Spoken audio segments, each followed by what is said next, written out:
And then he caused the men who were with them to withdraw a pace from them and surround the armies of the Lamanites. Now behold, this was done in the night time, so that when the Lamanites awoke in the morning, they beheld that they were surrounded by the Nephites without, and that their prisoners were armed within. And thus they saw the Nephites had power over them. And in these circumstances they found that it was not expedient that they should fight with the Nephites. Therefore their chief captains demanded their weapons of war, and they brought them forth and cast them at the feet of the Nephites, pleading for mercy. Now behold, this is the desire of Moroni. He took them prisoners of war, and took possession of the city, and caused that all the prisoners should be liberated, who were Nephites, and they did join the army of Moroni, and were a great strength to his army. And it came to pass that he did cause the Lamanites, whom he had taken prisoners, that they should commit to labor in strengthening the fortifications round about the city Gid. And it came to pass that when he had fortified the city Gid, according to his desires, he caused that his prisoners should be taken to the city Bountiful, and he also guarded the city with an exceedingly strong force.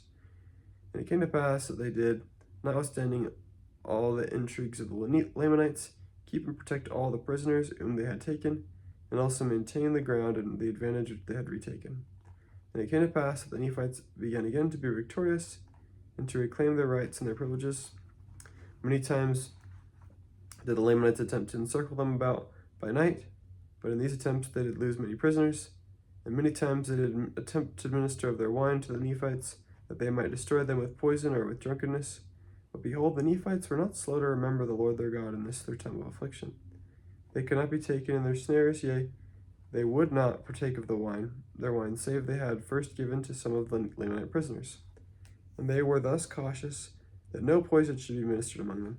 For if their wine would poison a Lamanite, it would also poison a Nephite, unless they did try all their liquors. And that came to pass that it was expedient for Moroni to make preparations to attack the city Morianton. For behold, the Lamanites had, by their labors, fortified the city Morianton until it had become an exceeding stronghold. And they were continually bringing new forces into that city, and also new supplies of provisions. And thus ended the 29th year of the reign of the judges over the people of Nephi. Chapter 56. Helaman sends an epistle to Moroni recounting the state of war with the Lamanites. Antipas and Helaman gain a great victory over the Lamanites. Helaman's 2,000 stripling sons fight with miraculous power, and none of them are slain. Verse 1, about 62 BC, verses 2 through 19, about 66 BC, and verses 20 through 57, about 65 through 64 BC. And that came to pass in the commencement of the 30th year of the reign of the judges, on the second day of the first month, Moroni received an epistle from Helaman, stating the affairs of the people in that quarter of the land. And these are the words which he wrote, saying, My dearly beloved brother Moroni, as well in the Lord, as in the tribulations of our warfare, behold, my beloved brother, I have somewhat to tell you concerning our warfare in this part of the land. Behold, 2,000 of the sons of those men whom Ammon brought down out of the land of Nephi. Now you have known that they were descendants of Laman, who was the eldest son of our father Lehi. Now I need not rehearse unto you concerning their traditions or their unbelief, for thou knowest concerning all these things. Therefore it sufficeth me that I tell you that 2,000 of these young men have taken their weapons of war, and would that I should be their leader, and we have come forth to defend our country. And now ye also know concerning the covenant which their fathers made, that they would not take up their weapons of war against their brethren to shed blood. But in the 26th year, when they saw our afflictions and our tribulations for them, they were about to break the covenant which they had made, and take up their weapons of war in our defense. But I would not suffer them that they should break this covenant which they had made, supposing that God would strengthen us, insomuch that we should not suffer more because of the fulfilling the oath which they had taken. But behold, here is one thing in which we have great joy. For behold, in the 26th year, I, Helaman, did march at the head of these 2,000 young men to the city of Judea, to assist Antipas, whom he had appointed a leader over the people of that part of the land. And I did join my 2,000 sons, for they are worthy to be called sons, to the army of Antipas, in which strength Antipas did rejoice exceedingly. But behold, his army had been reduced by the Lamanites because of their forces had slain a vast number of our men, for which cause we have to mourn. Nevertheless, we may console ourselves in this point, that they have died to the cause of their country and of their God. Yea, they are happy. And many Lamanites had also remained, many And the Lamanites had also retained many prisoners, all of whom are chief captains, for none other have they spared alive. And we suppose that they are alive now at this time in the land of Nephi. It is so if they are not slain. Now these are the cities which the Lamanites have obtained possession by the shedding of the blood of so many of our valiant men: the land of Manti, or the city of Manti, and the city of Zezrim, and the city of Cumene, and the city of Antipara. And these are the cities which they possessed when I arrived at the city of Judea, and I found Antipas and his men toiling with their might to fortify the city. Yea, they were depressed in body as well as in spirit, for they had fought valiantly by day, and toiled by night to maintain their cities, and thus they had suffered great afflictions of every kind. And now they are determined to conquer in this place or die. Therefore you may well suppose that this little force which I brought with me, yea, those sons of mine, gave them great hope and much joy. And now it came to pass that when the Lamanites saw that Antipas had received a great strength to his army, they were compelled by the orders of Amram to not come against the city of Judea, or against us to battle.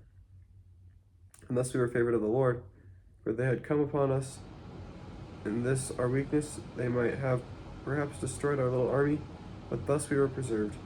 They were commanded by Amram to maintain those cities which they had taken, and thus ended the 26th year. And in the commencement of the 27th year we had prepared our city and ourselves for defense. Now we were desirous that the Lamanites should come upon us, for we were not desirous to make an attack upon them in their strongholds. And it came to pass that we kept spies round about, to watch the movements of the Lamanites, that they might not pass us by night, nor by day, to make an attack upon our other cities which were on the northward. For we knew in those cities that they were not sufficiently strong to meet them.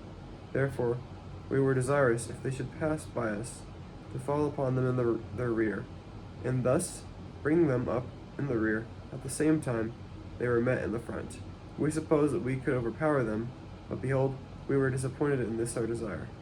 They durst not pass by us with their whole army, neither durst they with a part, lest they should be sufficiently strong, and they should fall. Neither durst they march down against the city of Zarahemla, neither durst they cross the head of Sidon over to the city of Nephihah. And thus of their forces they were determined to maintain those cities which they had taken. And now it came to pass in the 2nd month of this year, there was brought unto us many provisions from the fathers of those my 2,000 sons. And also there were sent 2,000 men unto us from the land of Zarahemla. And thus we were prepared with 10,000 men, and provisions for them, and also for their wives and their children. And the Lamanites, thus seeing our forces increase daily, and provisions arrive for our support, they began to be fearful, and began to sally forth, if it were possible to put an end to the receiving provisions and strength. And when we saw that the Lamanites began to grow uneasy on this wise, we were desirous to bring a stratagem in effect upon them.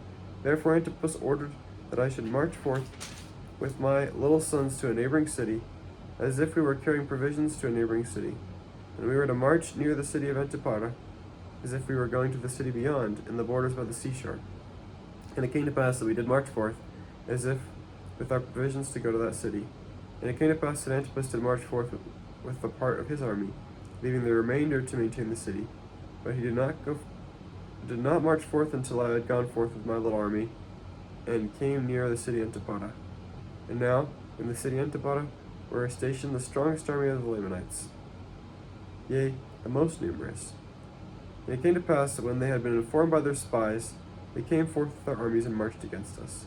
And it came to pass that we did flee before them northward, and thus we did lead away the most powerful army of the Lamanites, yea, even to a considerable distance, insomuch that when they saw the army of Antipas pursuing them with their might, they did not turn to the right nor to the left, but pursued their march in a straight course after us.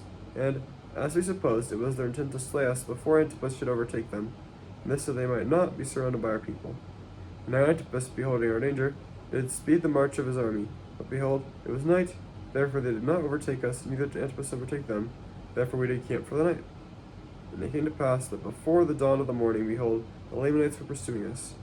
Now we were not sufficiently strong to contend with them, yea, I would not suffer that my little sons should fall into their hands. Therefore we did continue our march, and we took our march into the wilderness. Now they durst not turn to the right nor to the left, lest they should be surrounded. Neither would I turn to the right nor to the left, lest they should overtake me. And we could not stand against them, but be slain. And they would make their escape, And thus we did flee all that day into the wilderness, even until it was dark.